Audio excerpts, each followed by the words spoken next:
Bienvenida y bienvenido a tu podcast de educación. Hoy te voy a mostrar la teoría del aprendizaje de Robert Gagné.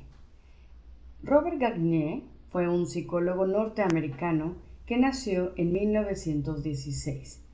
Estudió en la Universidad de Yale y recibió su doctorado en la Universidad de Brown en 1940. Fue destacado profesor en las universidades de Princeton, Berkeley y Florida State. Publicó artículos y libros relacionados con el área de aprendizaje. Entre ellos encontramos las teorías del aprendizaje en 1970, los principios básicos del aprendizaje para la enseñanza en el 76 y los principios para la planificación de la enseñanza también en 1976. En esta teoría encontramos una fusión entre el conductismo y el cognoscitivismo. También se puede notar un intento por unir conceptos piagetianos y del aprendizaje social de Bandura. Finalmente, la suma, organización y sistematización de estas ideas hace que la teoría de Gagné sea llamada teoría ecléctica.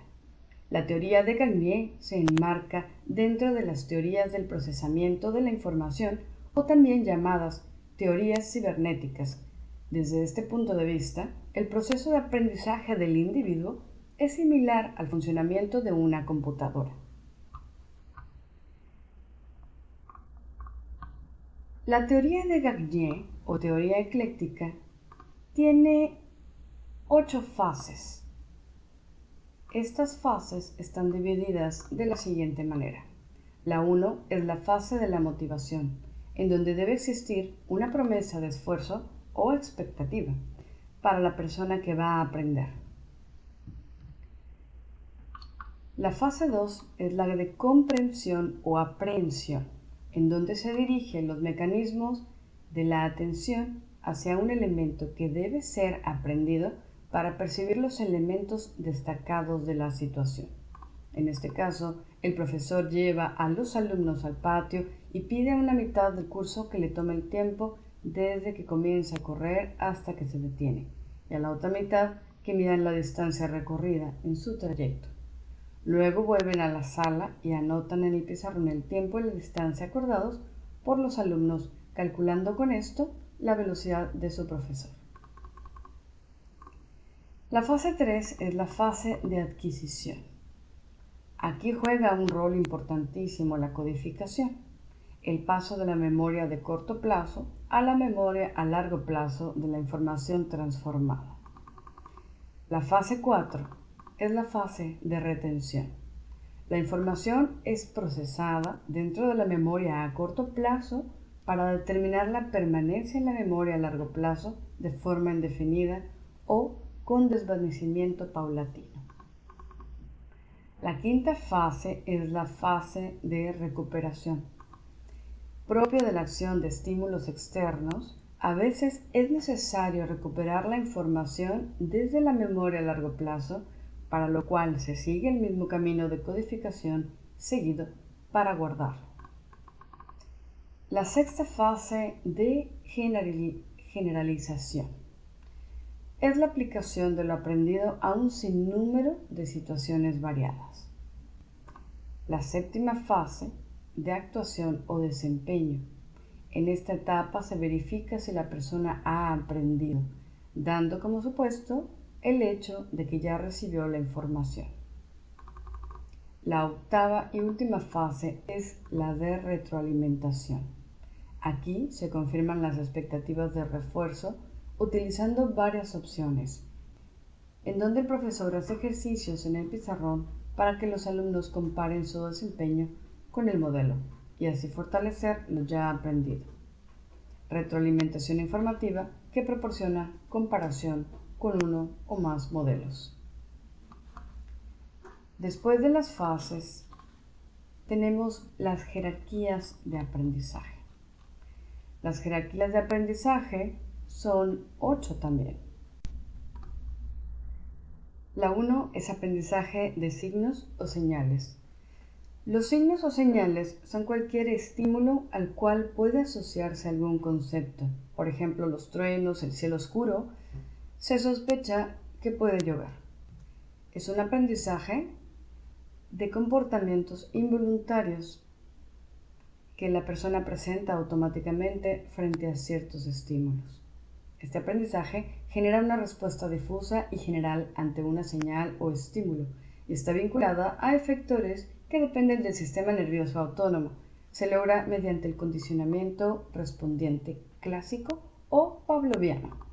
El segundo aprendizaje de estímulo-respuesta consiste en que un individuo aprende un conjunto de estímulos-respuestas en el que cada estímulo está asociado a una respuesta única que no está sujeta a las condiciones emocionales, solo a sus efectos o consecuencias reforzantes o castigadoras. Se caracteriza por una sola asociación entre el estímulo y la respuesta y no por relaciones encadenadas o múltiples. Este aprendizaje se da por el condicionamiento instrumental. El tercer aprendizaje de encadenamiento o cadenas motoras constituye una sucesión de comportamientos motores más simples, formando una cadena continua de estímulos y respuestas. En algunos casos, para que tales cadenas motoras sean aprendidas, es necesario que sucedan una a otras siempre en el mismo orden. Es el aprendizaje de una secuencia ordenada de acciones. El cuarto es un aprendizaje de asociaciones verbales o cadenas verbales. Constituye la adquisición de una cadena de conductas verbales que se asemejan al aprendizaje anterior. Consiste en asociar palabras formando cadenas donde una palabra funciona como estímulo para el recuerdo de otra. La memorización se hace con este tipo de aprendizaje y consiste en un tipo de aprendizaje de cadena, pero exige un proceso simbólico bastante complejo. El quinto aprendizaje de discriminaciones múltiples consiste en dar respuestas diferentes a estímulos semejantes o estímulos comunes. Aquí el sujeto aprende a emitir un número de respuestas de identificaciones diferentes que pueden asemejarse a otros en apariencia física en mayor o menor grado.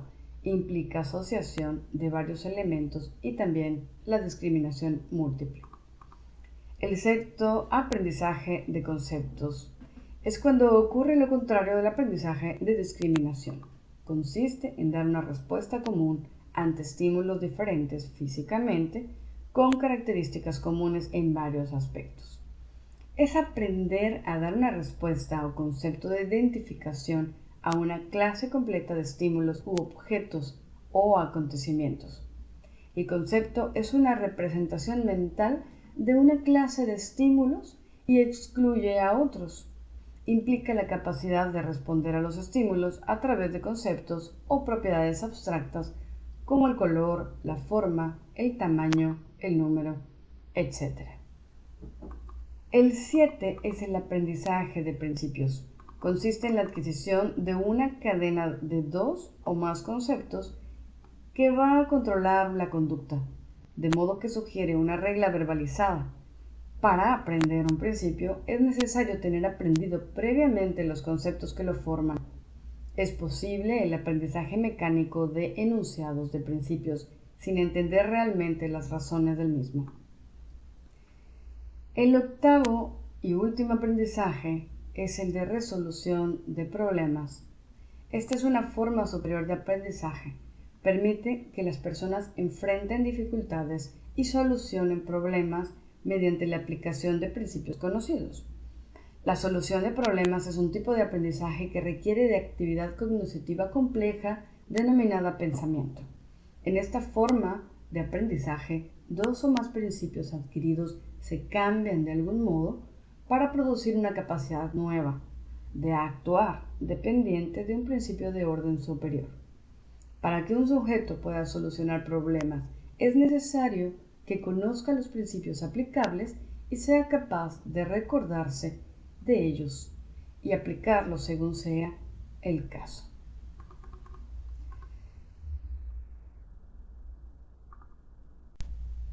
C. Los resultados o dominios del aprendizaje son 5: las destrezas motoras, la información verbal, las destrezas intelectuales, las actitudes y las estrategias cognitivas. Las condiciones o eventos instruccionales del aprendizaje son dos: las condiciones internas y las condiciones externas. En la aplicación se señala que el mayor aporte de Gagné está en la organización de las situaciones de aprendizaje. Las capacidades son las destrezas motoras, como conocimientos, como andar en bicicleta, caminar o aprender a hacer alguna actividad. Está la información verbal, que son los nombres o los hechos.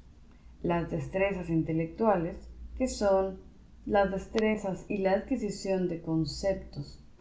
Las actitudes, es decir, el estado interno, decidirlo, hacerlo o provocarlo.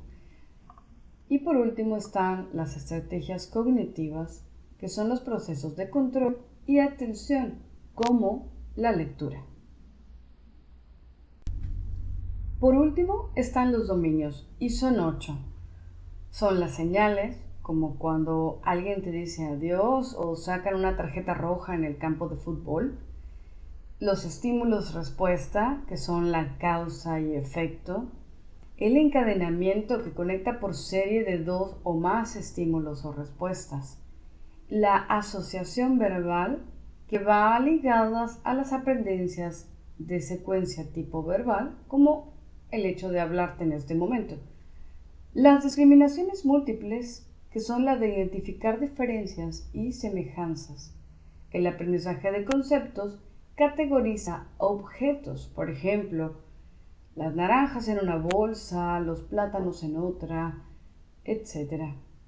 También está el aprendizaje de principios, que son las reglas que no se pueden cambiar, como las leyes de la gravedad, como la mayoría de las leyes. Y por último está la resolución de problemas, que es aprender a dar solución a algo por medio de todos los conocimientos adquiridos anteriormente. Con esto finalizamos la presentación de la teoría del aprendizaje de Gagné o la teoría ecléctica. En este caso hemos aprendido una teoría de 1970 de la cual se fusionan la cognitiva y la conductual.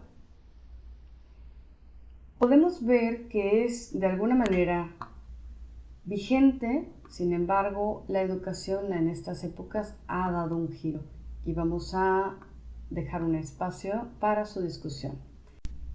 Muchas gracias y hasta pronto.